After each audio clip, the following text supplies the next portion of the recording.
बुद्ध अपने भिक्षुओं को उपदेश देने के साथ ही उन्हें भिक्षाटन के लिए भेजते थे। एक बार उन्होंने अपने भिक्षु भरत को भिक्षा लेने के लिए एक श्राविका के घर भेजा।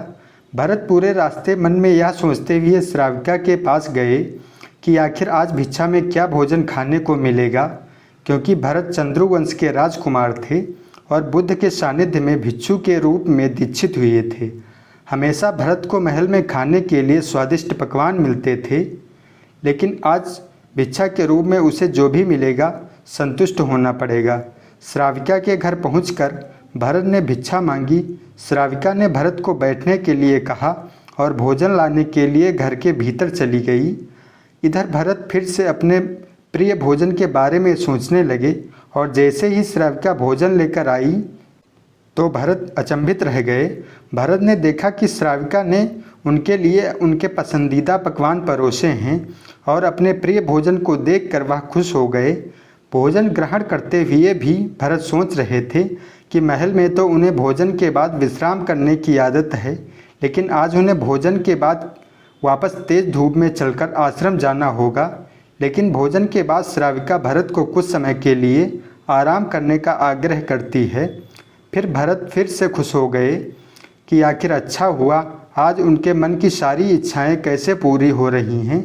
इसके बाद भरत कुछ देर विश्राम करने लगे, लेकिन विश्राम करते हुए भी लेटे लेटे वह सोचने लगे कि आज तो मुझे भोजन के बाद विश्राम करने को मिल गया है, लेकिन ऐसा रोज़ रोज़ नहीं होगा। जब भरत विश्राम के बाद उठे तो श्राविका ने कहा, आप जब तक चाहें यहाँ ठहर सकते हैं। भरत अब समझ गए कि ये कोई संयोग नहीं हो सकता। उन्होंने श्राविका से कहा, मुझे क्षमा कीजिए, क्या आप मेरा मन पढ़ सकती हैं? श्राविका ने हाँ में उत्तर दिया और कहा कि हाँ, मैं मन पढ़ सकती हूँ। शुरू में यह कठिन था, लेकिन फिर मैंने स्वयं के मन के विचारों को देखना शुरू किया। पहले मेरे विचारों की संख्या अनगिनत हुआ करती थी।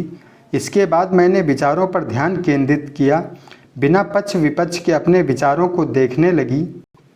इस तरह धीरे धीरे मन में विचारों की संख्या कम होती गई और सारे व्यर्थ विचार दूर हो गए। इसके बाद से ही मैंने दूसरों के मन में चल रहे विचार को पढ़ लेती हूँ। हालांकि श्राविका की बात सुनकर भरत घबरा गए। इसके बाद भरत ने श्राविका से आज्ञा ली और आश्रम के लिए निकल पड़े। रास्ते में भी फिर मन में आए विचारों का स्मरण करने लगे कि श्राविका के बारे में उनके मन में अश्लील विचार भी आए थे। श्राविका ने उसे भी जान लिया होगा, वह मेरे बारे में क्या सोचती होगी। भरत खुद को लज्जित महसूस कर रहे थे।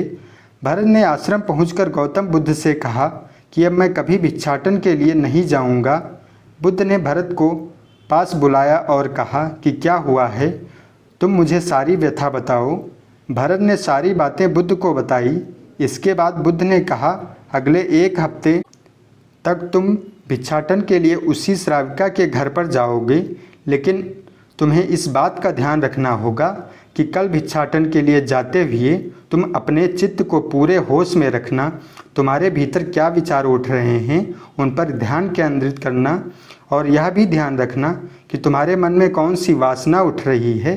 तुम कल इन सभी चीज़ों को ध्यान में रखकर जाना और इसके बाद मुझे वापस आकर बताना। अगले दिन भरत भिक्षाटन के लिए गए। बुद्ध के बताए अनुसार वह पूरे रास्ते अपने होश को जागृत रखते हुए चल रहे थे। जब श्राविका का घर आया तो भरत ने भिक्षा मांगी। इसके भीतर कोई वासना नहीं थी और न ही कोई विचार उत्पन्न हो रहे थे, क्योंकि उसने अपने मन को पूरी तरह जागृत रखा था। भरत ने भिक्षा ली और आश्रम चला गया। भरत ने बुद्ध को प्रणाम किया और कहा कि आज उसे जिस आनंद की अनुभूति हुई है वह पहले कभी नहीं हुई।